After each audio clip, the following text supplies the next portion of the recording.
Hi and welcome to today's edition of Talking Around the Library Tree from Lancaster University Library. My name is Andy and I'm joined today by my colleague Bob Frost, who is the Faculty Librarian for FST. So welcome Bob, thank you for joining us. Morning Andy. It's great to have you on the show today. So this is kind of an informal chat. We're going to talk about some of the things library related and a little bit more personal stuff if you don't mind indulging me in answering those. So we'll start off with general question. Tell us about your role and what you do to help students. So I am the Teaching and Learning Faculty Librarian for the Faculty of Science and Technology, and helping students is my main aim. And the way that I try and do that is to help them maximise their use of all of the wonderful resources we've got in the library. So what we've got, how to access it, when it can be useful, how to use it, and basically help them to use the library to really maximise, there's that word again, the time at university and make the most of what we have. And I try and give them those skills so that when it comes time to dissertation, they've got the skills they need to conduct that independent research, really. But along the way, it could be anything. Whatever students come to me and ask about, I usually try and help. And if I can't help, I usually know someone that can. Yeah.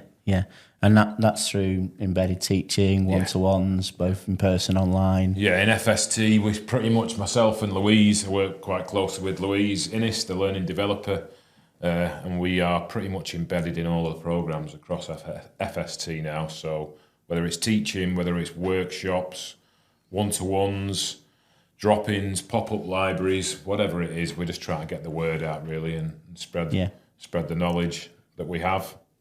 Not subject knowledge, I would like to add. So please no complex astrophysics questions. I can find you the information, but understanding it is over to you folks as students and researchers. Right, okay, so I'm now going to go off and submit a lot of anonymous astrophysics questions created by ChatGPT and send them into the faculty librarian's email. So moving on from that, changing tack slightly, I've asked this of all the librarians that we've interviewed for this Faculty Librarians Unmasked series. What's your favourite book and why has it left an impression? And a caveat to that, you're allowed more than one book because I know it's a dangerous question for a librarian. It is a dangerous question. And, right, I'm going to go current to begin. I read a lot of Brandon Sanderson and he's recently released 3 standalone Cosmere books, and don't worry if you don't get this, it's probably for a very niche audience, although I've just discovered he's one of the world's leading authors, so there might be a few Brandon Sanderson fans out there. But The Sunlit Man, which is a standalone Cosmere book, and I can't really say too much about it, but it was the pace and the way it was written, I was completely gripped more than I have been with any book I've read in the last 10 to 20 years. Wow. It was frantic. It sort of left you feeling a little bit anxious, which is not really what you want from reading a lot of the time. But the pace of the book and then the big reveal at the end was pretty mind-blowing. But then I like all sorts of books. I mean, I'm a big John Steinbeck fan, so To a God Unknown is one of his lesser-known books, but I went through a phase of collecting, I kind of collect quite a lot of things, but collecting Steinbeck books, and that one particularly touched upon me. It was just really calming. It's sort of the opposite end of the spectrum to The Sunlit Man. But then, there's Jaws, Peter Benchley. Me and yourself are massive Jaws fans, so it could go on forever.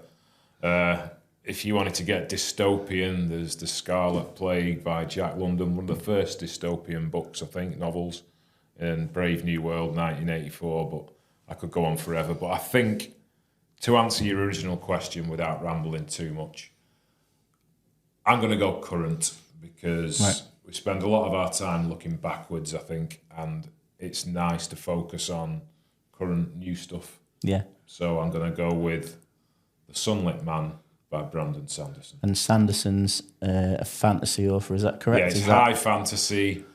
It's not a light undertaking, but if you wanted to get into it, I would advise starting with the Mistborn trilogy, and then if you're hooked, get ready for a long, turbulent ride. Yeah, it's plenty of reading. How many pages is a new book you were telling me before? Well, the new book that I picked up the other day, I think it's 1,350 or 1,400 pages. And it's hardback, so I'm not patient enough to wait for the paperback. Right. Yeah, good luck lifting that up to read it. So, fascinating. Thanks for sharing that with me. So, thinking back to your time at Lancaster, how long have you been here now? 3.5 years. 3.5 years. It just feels longer, in a good way. In a good way. What's been your best moment in your role at Lancaster so far? And I'm sure there's quite a few because you've done so much. I was trying to think. On a personal note, welcoming the first group of refugee and asylum seekers from the local community, working with Global Link, having them on campus for the day was great. Just sitting around chatting about football and food and providing them with a welcoming space and just promoting the community offer. It was amazing. And from then on, it's sort of gone on and it's grown. And actually, quite a proud moment is being asked to present on the work we've done to the M25 consortium of fancy London libraries, university libraries.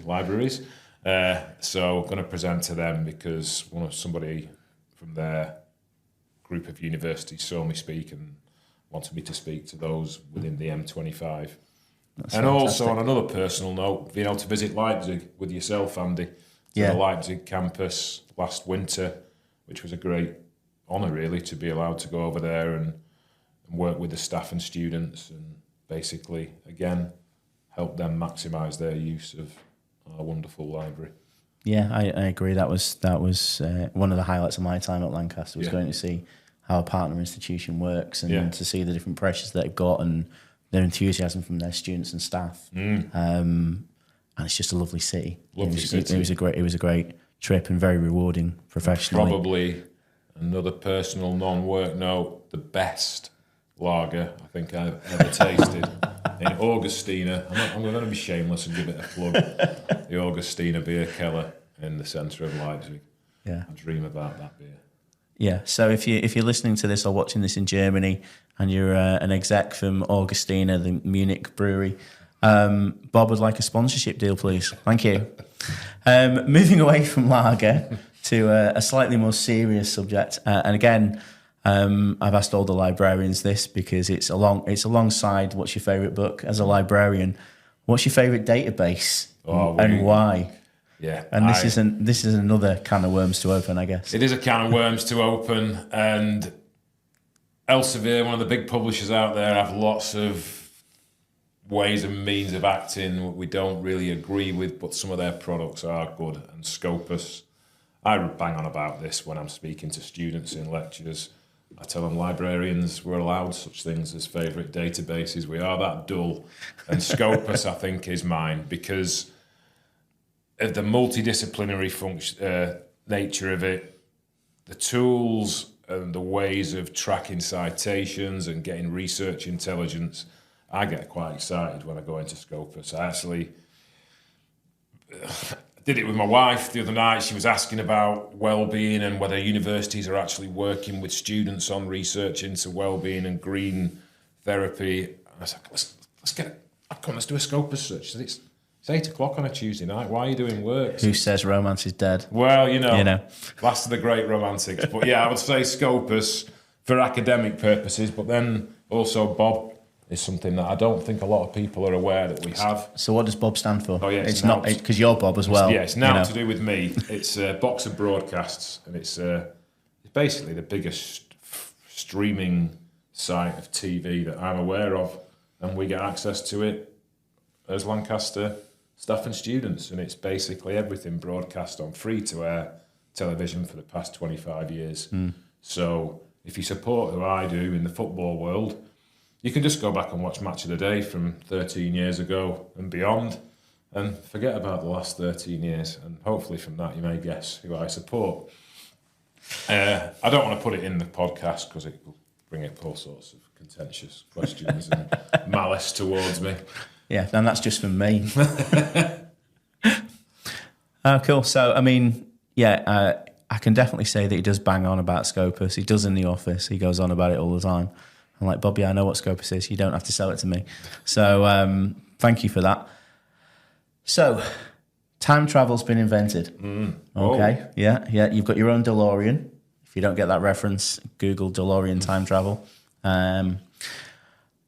What piece of advice would you give yourself if you could travel back in time to when you were a student that you've now learned as a librarian?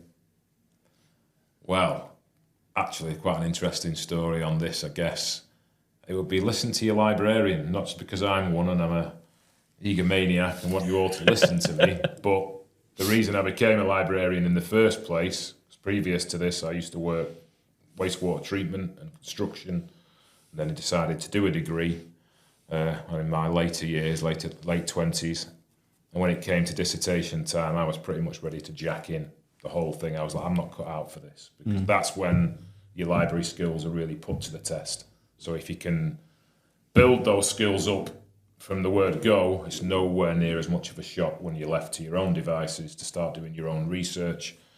So listen to your librarian, make an appointment with your librarian if you're thinking, I can't get my head around finding journal articles, because in some subject areas, you don't have to do it until your dissertation. So try and learn those skills earlier. And going back to my experience when I was doing my dissertation on the punk rock poetry of Percy Shelley, Rise Like Lions from Slumber. That was my title. And I never thought as a wastewater treatment worker I'd be doing a dissertation on the Romantic era and Percy Shelley. But point of the story is I was ready for jacking in the degree, and someone said, go and speak to your librarian. So I made an appointment with my subject librarian, faculty librarian, whatever it was called at the time, and he was called Ian Sheridan. And I sat with him for 40 minutes or so in a one-to-one, and came out of that meeting thinking, I can do my dissertation. I can use the library. And at that point, I decided that's what I want to do. And eventually, I became that role, really. So thank you, Ian Sheridan. You will always be remembered for me as the reason why I moved from wastewater treatment to becoming a faculty librarian. Brilliant. So you got that light bulb moment that we refer to as librarians, where you're helping a student and all of a sudden you see it in their eyes that they now get it. And that's the best job, immediate job satisfaction. It is, yeah. And it's that's what it is, and I do what I do. I want to help people. Listen to your librarian. And try and do it before you get to your dissertation, then you're not less likely to have a meltdown when it comes to doing your own independent research. And the tools we've got here and the programs we've got are there to equip them with that. Yeah, that's cool. So, final question of this podcast, and I'm sure there's lots we could add to this and say about this. Tell us an unusual or interesting fact about yourself. Well, there's lots of interesting facts, but they're very niche, probably aimed towards the skateboard community. So I won't go down that route because we're here talking about libraries, but you yourself, Andy, were a part of an interesting fact. All right, okay. This is worrying. Yes, well, as two librarians visiting Leipzig, we stumbled, and bear in mind, it was probably about -8, -10, about a foot of snow on the ground. So me and Andy, and I've been told this quite a lot throughout my career as a librarian, you don't look like a librarian. I don't know whether you've had similar comments, Andy, but we were in our big coats because it was freezing outside, both in sort of Hoth-style parkas, and we stumbled upon the National Library of Germany. We did, yes. So as two librarians, well, one librarian and an ex-librarian, Andy, is that right? Well, yeah, I'm always a librarian, but yeah, technically I'm a digital skills developer. Yeah. We thought, we've got to go in. We've got to go and visit, investigate.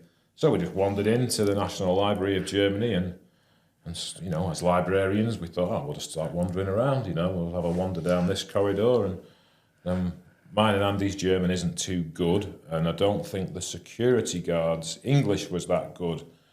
But the short story is, we were both escorted out of the National Library of Germany for looking unscrupulous and wearing coats that were too big.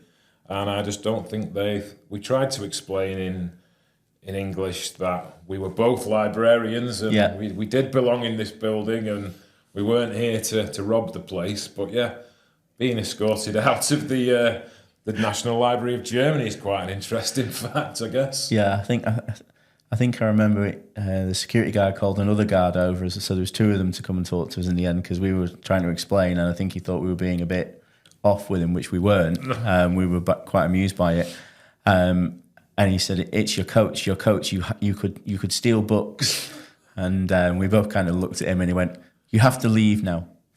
And and they actually walked us out the door and closed the door behind us. Yeah, so there you go. Two librarians visiting the National Library of Germany. We obviously look very dodgy, Bob. Yeah, well, it was cold. We both had big coats on. Yeah.